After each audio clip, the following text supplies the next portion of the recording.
Hello and welcome back to 1874. It's time for a match preview as Aston Villa take on PSG in the Champions League quarter-final second leg at Villa Park. Doesn't get any bigger than this UCL match preview with myself, Dan Bardell, and my good friend David Reed. Before we get into the preview, just a little word for our sponsors, Match Bingo. If you head to 1874.io/match bingo, you'll be able to play the Match Bingo game, and there'll also be a QR code that I've just flashed up on the screen if you do wish to use your phone to get involved. Now, I played Match Bingo against Southampton on Saturday and I didn't win a penny, but some Villa fans did. Some people that watch this channel did win £100. So it's certainly worth getting involved if you do fancy winning some money. Quite a fun way to kind of get involved if this is your kind of thing. So you'll see there's a series of events there. I've got 5 cards, so I bought 4 cards and I get another one for free. So it's kind of combining obviously bingo and football. So every time one of these events happen, it ticks off. And if you get a line, you get £25. 2 lines, £25. A full house, you can win a massive £100. And I was quite close actually in the Southampton game. So if you are interested, do go and check out what Match Bingo have to offer. As I say, I've got 5 cards ahead of this one, so I'm hoping to win £100 off the back of a Villa victory against PSG. But head to 1874.io/match bingo or use the QR code and you'll find out more about what Match Bingo have to offer. David Reed, Champions League match preview. Don't want to be negative. Could be the last one that we do this season. I don't want it to be the last one that we do this season. How are you feeling ahead of the game? I think I'm somewhere in the middle of optimistic and pessimistic. I do genuinely think that Villa can do it, but I also acknowledge that it's going to be a gargantuan task facing this PSG side of Villa Park. I think I'm more on the pessimistic side than I am the optimistic side, but I don't want to bring it down too much because I always get slated, don't I? Always get slated for being Mr. Negative. I mean, Greg was getting slated for being negative on the podcast this morning, if that makes you feel better. It must just be a guest thing. I think Jacob got some in the last one as well. He did as well.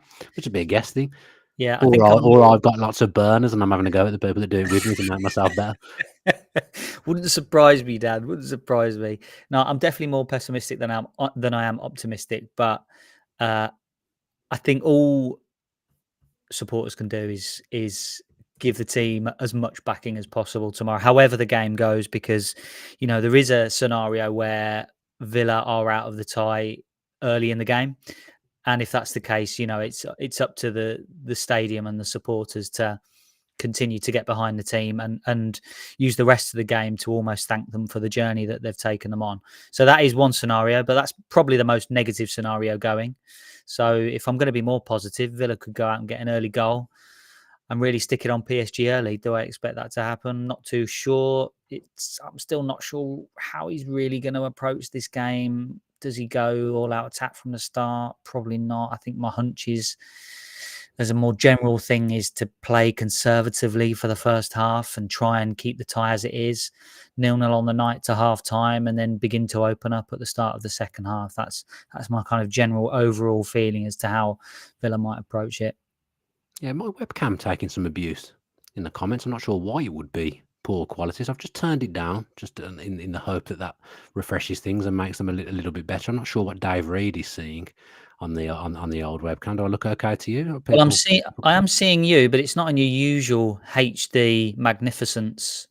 I've turned it down because I'm getting some abuse. Don't want it to affect the audio. God knows what's going on. This is just what happens, isn't it? Makes sense. Villa's probably one of their biggest games ever. That of course there'd be a problem somewhere. But anyway, let's try and preview the game withstanding my webcam. I did claret and blue. It came out earlier. We did touch on the PSG game. You've talked about kind of game plan. I think it will be something similar to the Bayern Munich game, where we're not going to be as defensive as we were against PSG at the Parc des Princes, obviously. But I don't think you're going to see us come out and play full tilt, just go for it from the start of the games. I think that would be naive, and that's massive risk that you end up going behind early by going for it too early. So I think you'll see something similar to the Bayern game, whilst acknowledging that was a group stage game. Obviously, that's different to a two-legged tie. But if I remember there, we were quite robust. but we kind of picked our moments to really go at it, and maybe had like 5-10 minute periods where we'd really go at it. Other times we were quite happy to sit in and let Bayern Munich have the ball. I remember the first 15 minutes, Bayern just fizzing it around. It was like nothing I've ever seen. So I think it will sit somewhere into the realm of that Bayern Munich game. Yes, I would think Villa would be slightly more ambitious when they get a little bit of settled possession. I think that's the only thing. I mean, look, it was few and far between where Villa managed to get a little bit of the ball on the halfway line and try and pick their way through. Those opportunities were few and far between. But I think they could have done a little bit more when they had those opportunities last week. Maybe they were just a little bit too anxious to kind of get the ball forward quickly, because that was the game plan, to try and hurt PSG in transition. And then when they got those periods of control, it's short, yes, and few and far between, but I think maybe they could have done a little bit more. So I don't think it will be, you're right, as defensive as it was last week. And I would like to think that Villa will do a little bit more when they have those spells of controlled possession, because I think they will have more time on the ball tomorrow than they did last week. Yeah. Atmosphere-wise, look, the Holte Villa Park's obviously going to be the 12th man. I think the atmosphere tomorrow is going to be like nothing that we've ever seen at Villa Park. I think it's going to be some atmosphere at the start of that game, with the crowd getting behind Villa. Talked about atmosphere previously. Again, I did it. Apologies if people have watched Claret and Blue, because I'm repeating myself a little bit with some of the stuff that I said. So away at PSG, and in generally when you go to a different country to play a game, I think the PSG crowd, for example, very good at creating a hostile, intimidating atmosphere for the opposition. There's constant noise, and it's something different for the Villa players to take on. I think with PSG visiting Villa at Villa Park, it's not necessarily hostile for PSG. But what I think an English Villa Park crowd can do that the French didn't do for PSG, I think it can get the home players going more so than a continental crowd can. So whilst not being as hostile, the atmosphere at Villa Park will feed into the players more. And I think it will give the players that extra boost and give them that lift and kind of give them that extra energy and passion tomorrow. Would you agree with that? Yeah. The way that I would see that kind of manifesting itself on the pitch is in those individual duels. And Unai Emery talks about that quite a lot. And you mentioned already the game against Bayern Munich, and that was something that he really put on the players ahead of that game. Was you need to go out there, find your opposite number, and win your individual duel against that player over the course of 90 minutes. And I think that again will be the message tomorrow. And I think that is something that the crowd will help with. It will give hopefully the players a little bit of the extra edge. And we know that Unai Emery likes to talk about emotion and keeping calm and keeping controlled. So the players will already have that in the back of their mind. But that is what the crowd can help them with, winning those individual battles that, let's face it, it was tough last week in Paris. It was tough for those players to win individual duels because they were so good, Paris Saint-Germain. So there's an opportunity for the crowd to help the players tomorrow gain that extra yard, gain that extra edge, help them as well in the final third in terms of decision making. Not everything is going to go perfect in the final third for Villa tomorrow night. So it's about if a decision wasn't quite right, it's about trying to encourage them to keep going and continue to do that, getting themselves in the positions at least. And that is nice with your surname. A little bit of read between the lines here. It's your fantasy football name as well, isn't it? Read between the lines. Yeah. Read between trying to get some points, because let me tell you, you're not doing very well in fantasy football, Dave. In our little mini league, well out of sight, you are gone at the bottom of the table. Forgot completely, put myself off by jibing your fantasy football team there. So Emery talked about Rashford. Obviously, Rashford's been the striker for the last couple of games. He kind of mentioned that Rashford disrupts the system a little bit too much if we play him as a left-sided player, because the left-sided player for Villa stereotypically under Emery has been more of a 10, which isn't Rashford. So it seems now, on a game-to-game basis for the rest of the season, it's going to be a straight shootout between Watkins and Rashford for the striking berth. And they'll both obviously play games. They're not going to have one player and the other one never plays now. I think there's going to be rotation. For this one, based off the Southampton game, my hunch would be that Watkins would start this one. Read between the lines of Emery's press conference. What's your hunch? So yeah, Unai Emery has said that, and it was a similar line really that he talked about when John Duran was at the club, that he's interested in trying two strikers together. Now, it didn't work amazingly when John Duran was at the club. And again, he's kind of come out with that line today where he has said, look, we might try it at some point down the line when it's Rashford and Watkins playing together.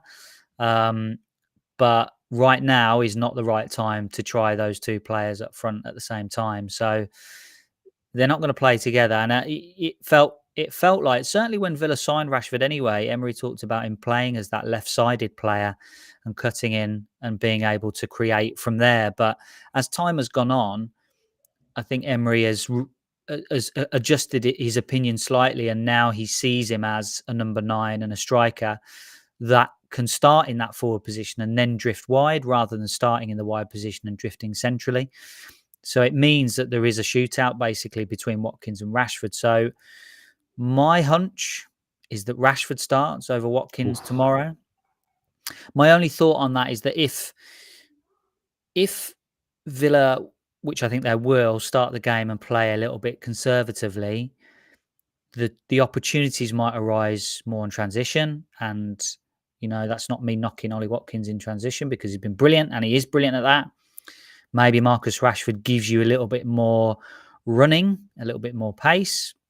And if Villa think that those opportunities are going to come in that fashion earlier in the game, and then in the second half, you're able to either swap him out for Watkins, or a potential secondary scenario where both are having to play together because Villa need goals.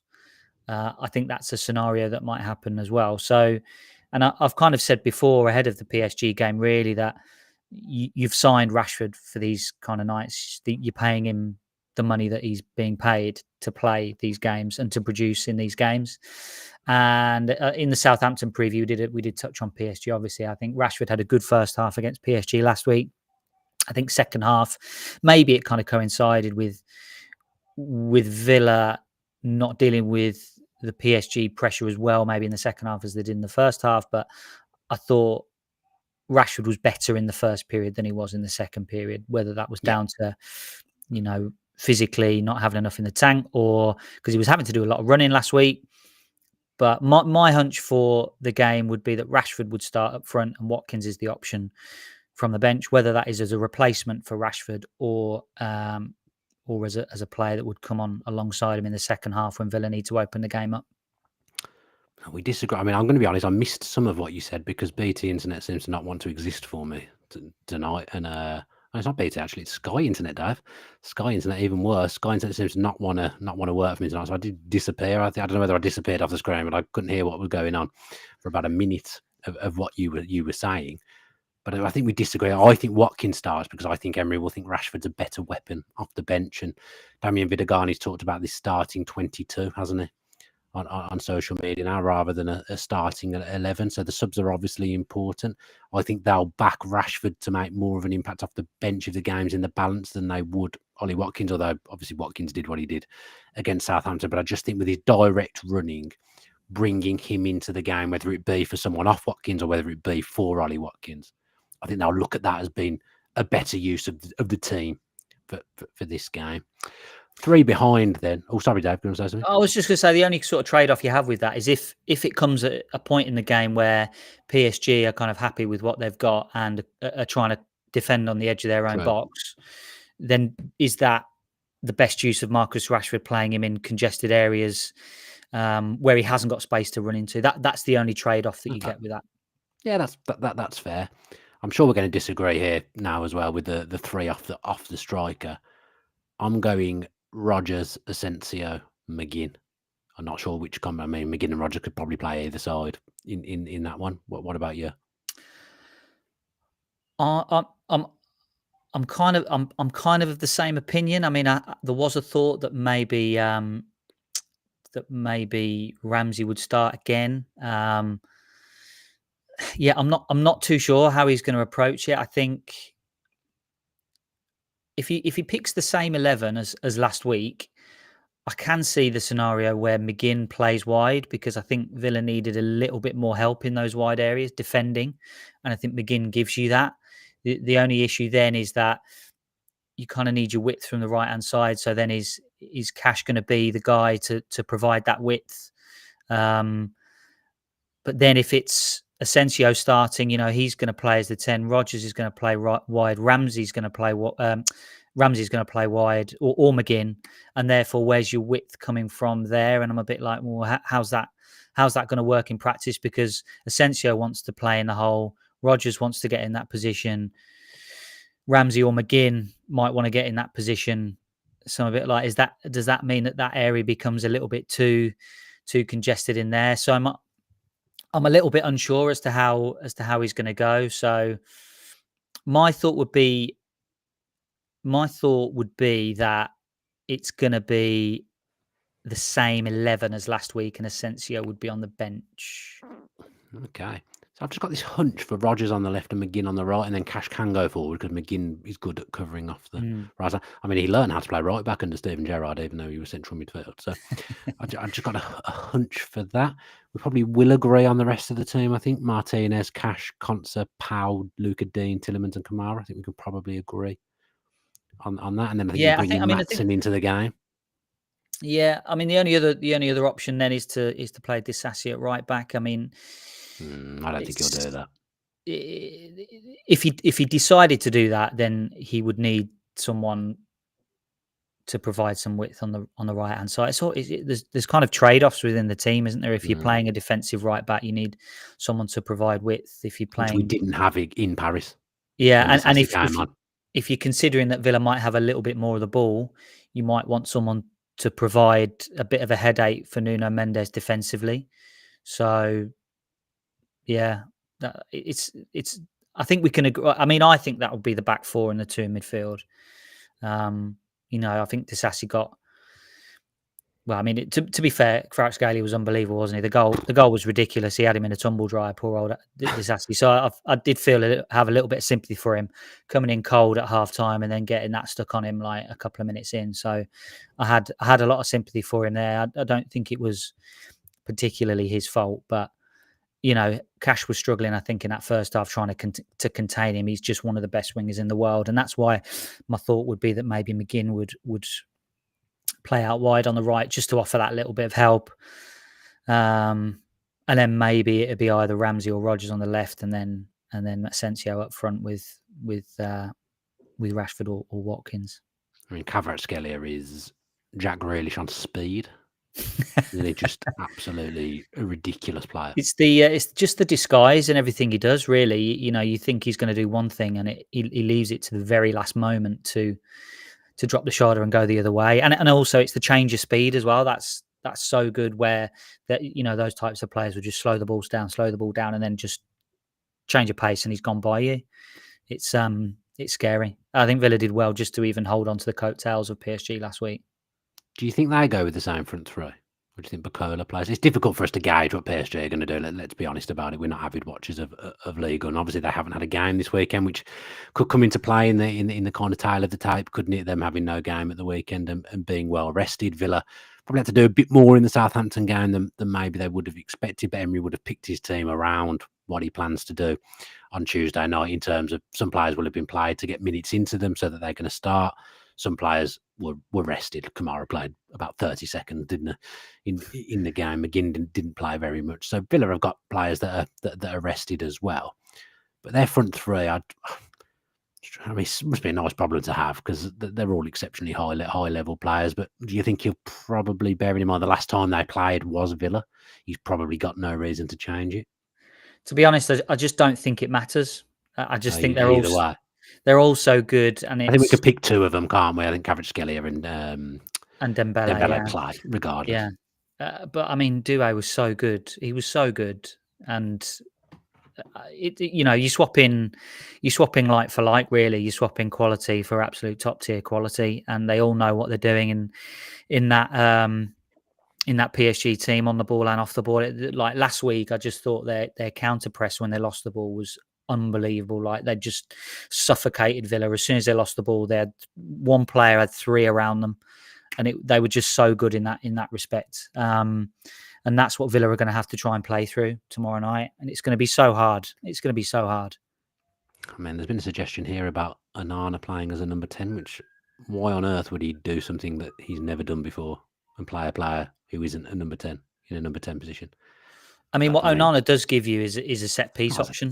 Not as a 10, though. And it feels a bit reductive, really, to put him into that. Well, he's a set piece option because he's so much more than that. But if you're looking at midfielders who offer you control in the game, then at the moment, unfortunately for Onana, Tielemans and Kamara are just way ahead of him in that respect, and it feels almost unfair for him to be kind of reduced to, well, let's bring him on because he's 6 foot whatever and can head a long throw or a corner, and he's good for set pieces. I feel sorry for him in that respect because he's kind of almost in a bit of a position where that part of his game is actually very good, and it's unfortunate that he's almost being or not a real option for Villa later in the game is to bring him on as that option, and I have a lot of sympathy for him for that. But in terms of all-round game, unfortunately for him at the moment, the other players are just ahead of him. But we can completely debunk that he's going to play as a number 10. There's as much chance of me you playing as a number 10. He's probably, I don't know about that, but yeah, I can't imagine him having not done that all season to do that on this kind of night doesn't make a whole lot of sense. No, ludicrous. Not going to happen. I think we can completely rule that out. So then, Dave, let's finish with our hot/freezing cold take. I've got one, but to be honest, it feeds more into a score prediction than anything this time. I think this is going to be one of those nights where it is such a magical evening at Villa Park. It's going to be one that we all remember forever. But I do think ultimately we're going to be plucky losers across the entire tie. I think we'll be winning 2-1, but really going for it. The atmosphere is going to be like nothing we've ever experienced before. We're winning 2-1. We're pushing for that third goal. Unfortunately, it ends up being 2-2, and we go out. But I also think there's absolutely no shame in going out to PSG. And if we do, I think ultimately we'll be going out to the people that end up lifting the trophy. So that's my prediction. 2-2, but Villa are in the tie for the entirety of the 90 minutes. That's my prediction. What about you? Yeah, I mean, I just hope that Villa are in the game. I just hope that there's not an early goal conceded and things go a bit flat. I just hope that Villa are in the game for the 90 minutes and they give themselves the opportunity to turn the game around and to turn the tie around. That's kind of all I hope for, really. And yeah, look, your head says Villa are probably going to be proud and plucky losers, but your heart is saying, well, why not? Why not get an early goal, make them suffer? PSG have got history in the Champions League of, let's face it, bottling it. So, if Villa can get into them, maybe some self-doubt will creep in. Maybe you can make some of those amazing players attacking defend their own box. Maybe you can make them make some mistakes from set pieces. That's kind of what you're hoping for. And your head says one thing, your heart says another. But I think ultimately Villa will go out of the competition. But you just hope that Villa are in it and they give themselves an opportunity right to the end. Yeah, I think that will be what happens. That's how I say. It's not that's not negative, by the way, at all. I do think Villa have got a chance of progressing. I don't rule it out at all, but that's just what my head is saying. That's how I feel the game's going to go. I thought your hot take might be Concert at number 10 or Tara Mings at number 10, suggesting a new number 10, but it wasn't on this occasion. Right then, Dave Reid, thank you very much for joining me today. Always a pleasure to talk to you, and thank you to everyone that's joined us live in the chat as well. And apologies for my potato webcam. Don't know what on earth is going on with Sky Internet this evening, but I obviously cannot do a thing about the internet. Someone else said in the chat that they're having problems with their internet today as well, so it's obviously not a channel problem for once, but we don't want to throw Sky under the bus because that might get Dave and I in trouble. Usually such good internet, so reliable, honestly. Right then, if you're listening via audio, if you on Apple Podcast, if you can leave us a 5-star review and a nice review, that would be very, very nice. And if you're listening via Spotify, 5 stars and a nice comment on this episode, please.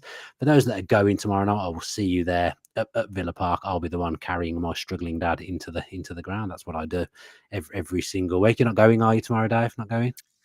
I had a ticket, but I am having to work, so I'll be on after the game. Getting a lot of screen time, Dave Reed, by the way, on Sky Sports News, and I absolutely love to see it. No, that's very kind for a short period. So we'll No, see how don't we think go. like that. I think it's going to be for a long period. I think you're gonna prove yourself and be on there all the time, and you'll always be my number one anchor on Sky Sports News. That's for sure. Number one, what? Sorry, was it? Number one anchor. Oh right, oh, okay. It sounds very similar. Okay, There was right, no yeah. joking. There was genuinely no joke intended there when I said that. Right. Thank you very much to everyone. Get yourselves rested tonight. Get your voices rested. Do some vocal warm ups. Get yourself ready for tomorrow night to make as much noise as we can at Villa Park. Be back on Wednesday with some post PSG content. Thank you ever so much for all the support. It's much appreciated. Do check out Match Bingo as well. And as ever, up the UCL Villa.